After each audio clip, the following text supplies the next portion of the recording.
हम देखते हैं ढीला ढक्कन को। अब जिसका नाम ही ढीला ढक्कन है तो आप अंदाजा लगा ही सकते हो कि उसके दिमाग का एक नट ढीला रह गया। जो नट वैसे तो ढीला हम सबका भी है, पर इसका कुछ ज्यादा है, जो कि एक कॉफी शॉप में बोले तो इस चुड़ैल जलपरी की दुकान पर वेटर का काम करता है, जिसका दिमाग बिल्कुल 7 साल के बच्चे जितना ढीला है, जिसको बच्चों की तरह ही कोई बात समझने में, उसको डिकोड वगैरह करने में थोड़ा सा टाइम लगता है। अब उसे अर्जेंट में कहीं पहुंचना था तो वो हॉस्पिटल पहुंच जाता है, जहाँ एक महिला उसके बच्चे को जन्म दे रही थी, जिसमें उसे होती है एक प्यारी सी क्यूट सी बच्ची, जिसको पाकर वो बेहद खुश था और उसका नाम किस्मत रखता है। पर किस्मत की माँ उसके पैदा होने से जरा भी खुश नहीं थी, क्योंकि भाई अभी वो जवान थी, उसे अय्याशियां वगैरह करनी थी, नशे करने थे, लंबे लंबे घोड़ों की सवारी करनी थी, जो सब वो शुरू से करती आ भी रही थी, क्योंकि वो बेघर जो थी, जो ढीला ढक्कन के पास एक छत की उम्मीद में आई थी, जिस छत के नीचे ढीला ढक्कन ने उसका ढक्कन खोलकर अंदर अपना बीज बो दिया था, जिसकी वजह से हमारी प्यारी सी किस्मत पैदा हुई। खैर ढीला उन दोनों को घर ले जाने के लिए बस रुकवाता है, लेकिन किस्मत की माँ को तो कुछ और ही मंजूर था, जिसमें वो बस में चढ़ने की बजाय विपरीत दिशा में चलने लगती है और भीड़ में ओझल हो जाती है। ढीला उसे काफी आवाजें लगाता है, जिसमें वो पीछे मुड़कर देखती तक भी नहीं, जिससे उस बेचारे को समझ नहीं आ रहा था कि ये साला उसके साथ हुआ तो हुआ क्या, जिस पर वो काफी देर तक उसके इंतजार में वहीं खड़ा रहता है कि वो अब आए अब आए अब आए, पर वो नहीं आती। आगे बेचारा हार थककर एक अच्छे बाप का फर्ज निभाते हुए उस गुड़िया को अपने घर ले आता है और उसका अच्छे से ख्याल रखने की पूरी कोशिश करता है, जो कम 7 साल के बच्चे जितने दिमाग वाले इंसान के लिए करना बिल्कुल भी आसान नहीं था, क्योंकि वो खुद भी बच्चा था, जिसमें वो रातों को उठ उठकर उसके डायपर बदलता है, उसको गोद में खिलाता है, पर वो चाहे कितनी भी कोशिश कर ले, किस्मत चुप होने का नाम ही नहीं लेती, हर वक्त बस रोती रहती है और मुश्किल से ही कुछ देर सो पाती है, जिसकी रोने की आवाजें सुनकर पड़ोस में रहने वाली एक एनी नाम की आंटी उसे बच्ची को लेकर अपने घर पर बुलाती है, जहाँ हम देखते हैं नींद की वजह से बेचारा ढीला ढक्कन का भी बुरा हाल हुआ पड़ा है। आंटी कहती है छोटे बच्चों को हर 2 घंटों में दूध पिलाना बहुत जरूरी होता है, जिसके साथ साथ वो उसे अपनी गोद में ही सुलाने का निर्देश देती है, जिन निर्देशों की वजह से अब किस्मत ना के बराबर रोती है और अच्छे से सो भी पाती है, जिसका ख्याल रखने में ढीला इतना उलझ गया था कि वो अपने दोस्तों तक को भी भूल गया था, जो एक दिन सीधे उसके घर पर आ धमकते हैं, जिनके दिमाग का नट भी उतना ही ढीला था जितना अपने वाले का ढीला था। बोले तो इन चारों पांचों दोस्तों की दिमागी कंडीशन 7, 8, 5, 10 साल के बच्चों जितनी थी, जो कि बार बार लगातार उसके घर पर आते हैं और सारे मिलकर किस्मत को खिलाते हैं, जो सब 2400 घंटे करना पॉसिबल तो था नहीं, इसीलिए ढीला उसे अपने साथ काम पर ले जाने लगता है। लेकिन बच्चों को ऐसे गोद में लेकर काम होता तो सभी अपने बच्चों को काम पर ले जाने लगते हैं, परंतु ऐसा नहीं था, जिसमें किस्मत अब बड़ी और शरारती होने लगी थी, तो ढीला को उसे साथ लेकर काम करने में मुश्किल होने लगती है, जिस वजह से वो किस्मत को उसकी पड़ोसी आंटी यानी के पास छोड़कर काम पर जाने लगता है। आगे समय बीतता है और वो 5 साल की हो जाती है, जो कि बहुत ही जिज्ञासु और होशियार किस्म की बच्ची थी, जो अपने पापा से काफी सारे सवाल पूछने लगी थी। पापा ये बर्फ क्यों गिरती है? वो कहता है क्योंकि उसे गिरना होता है इसलिए वो गिरती है। पापा ये सरसों कैसे बनती है?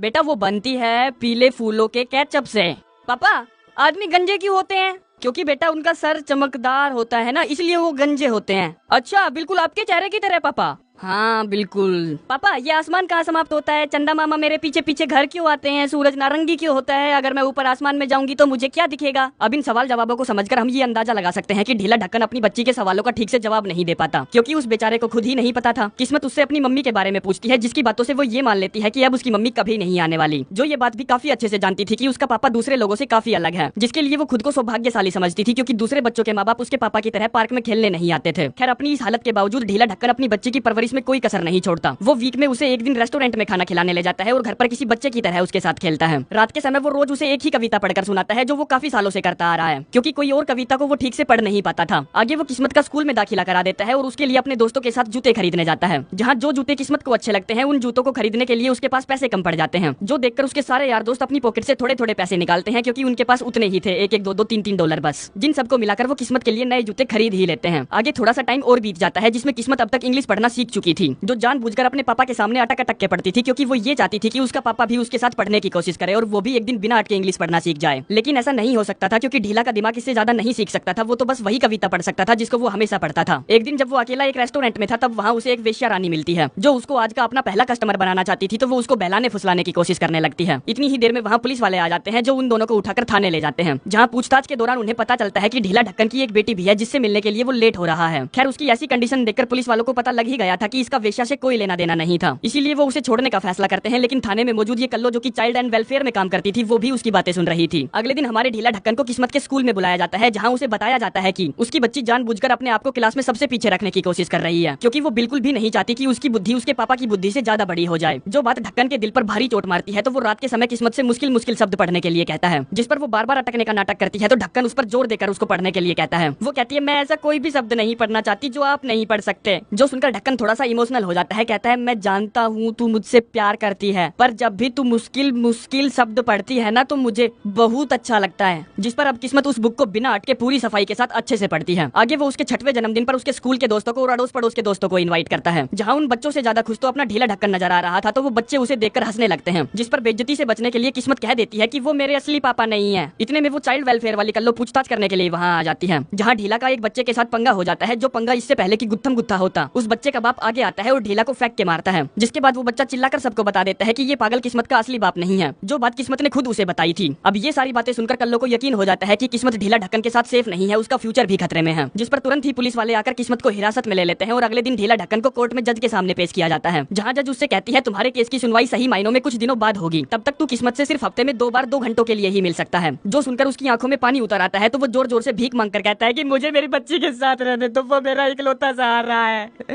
मैं उसके बिना नहीं रह सकता।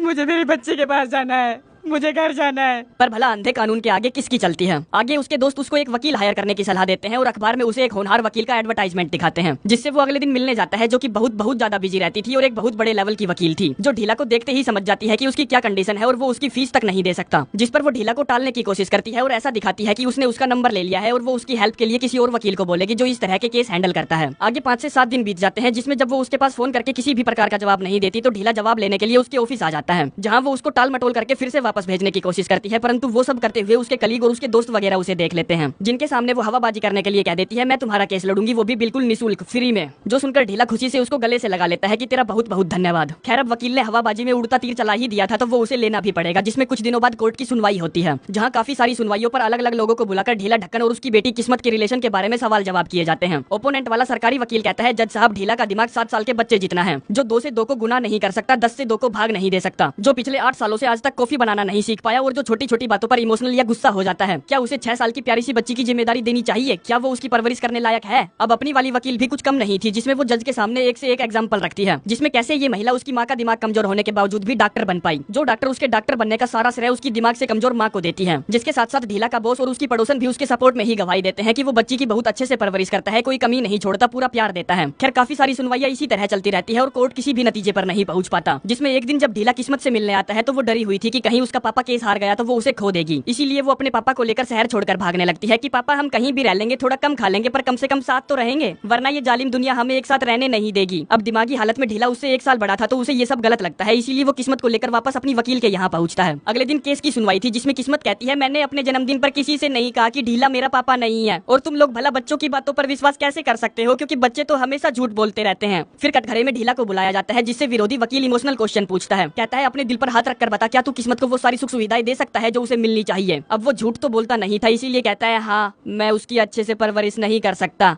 उसे सारी सुख सुविधाएं नहीं दे सकता, पर मैं उससे बहुत प्यार करता हूँ, उसके लिए मैं अपनी जान तक दे सकता हूँ, तो क्या इतना काफी नहीं है? पर सचमुच में इतना काफी नहीं था, जिसमें उससे उसकी बेटी को हमेशा के लिए छीन लिया जाता है और एक फोस्टर फैमिली को गिफ्ट कर दिया जाता है, जिसमें उसको अपनी बच्ची से मिलने तक की भी अनुमति नहीं थी। आगे कुछ समय बीत जाता है, जहाँ किस्मत के फर्जी मम्मी पापा उससे अब तक बहुत प्यार करने लगे थे, पर किस्मत हमेशा अपने पापा के इंतजार में रहती थी कि वो अब आएंगे, आज आएंगे, आज रात को आएंगे, कल सुबह आएंगे, पर वो नहीं आता, क्योंकि वो हिम्मत हार चुका था। जिसने काम पर जाना बंद कर दिया था वो हमेशा अपने रूम में ही रहता था और अपनी बेटी को याद कर रोता रहता था, तड़पता रहता था। आगे एक दिन वकील उससे मिलने आती है, कहती है यार तू ऐसे हिम्मत मत हार, तू अपनी बेटी को अभी भी पा सकता है। वो कहता है मैं तुम लोगों जैसा सामान्य नहीं हूँ ना, इसलिए मेरे साथ ऐसा हो रहा है, तुम जैसे लोग ना मेरी फीलिंग कभी नहीं समझ सकते। जिस बात से वकील को गुस्सा आ जाता है, कहती है तुझे क्या लगता है सामान्य लोगों का जीवन आसान होता है? नहीं, मेरा पति साला किसी और लड़की के चक्कर में पड़ा है, ऑफिस में लोग मुझसे नफरत करते हैं, मेरा बच्चा मुझसे सीधे मुंह बात नहीं करता, तू भी बताओ हम सामान्य लोग साला किसके कंधे पर बंदूक रखकर चलाए।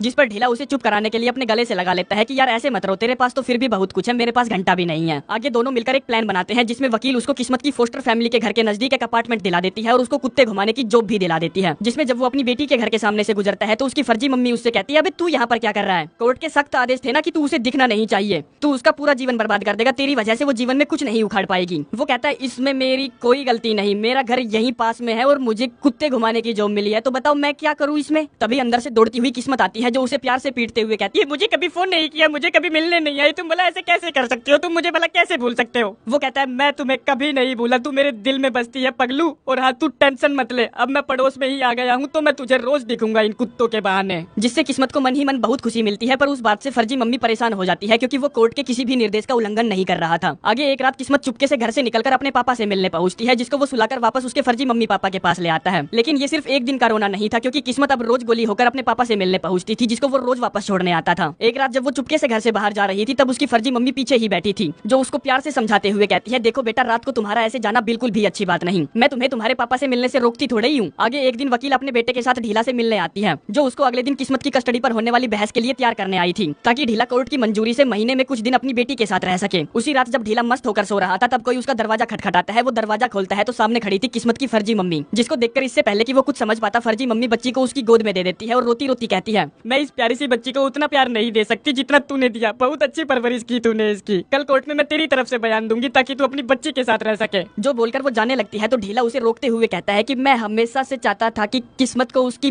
मम्मी का प्यार मिले। मैं जानता हूँ तू इससे माँ की तरह प्यार करती है, इसलिए क्या तू आगे भी इसे माँ का प्यार दे सकती है? जिस बात से फर्जी मम्मी को बहुत खुशी मिलती है तो वो तुरंत हाँ में सर हिला देती है। आगे कोर्ट की सुनवाई के बाद ढीला को किस्मत की पूरी कस्टडी मिल जाती है, जिसमें किस्मत अपनी फर्जी मम्मी के यहाँ भी रहती है और अपने पापा के यहाँ भी, जो कि अभी फुटबॉल खेल रही है, जिसको देखने के लिए उससे प्यार करने वाले सभी वहाँ मौजूद थे, जैसे कि ढीला के सारे यार दोस्त, उसके फर्जी मम्मी पापा और वो वकील जिसने उसका केस लड़ा था। जिसके साथ ही ये प्यारी सी कहानी यहीं पर समाप्त हो जाती है। धन्यवाद।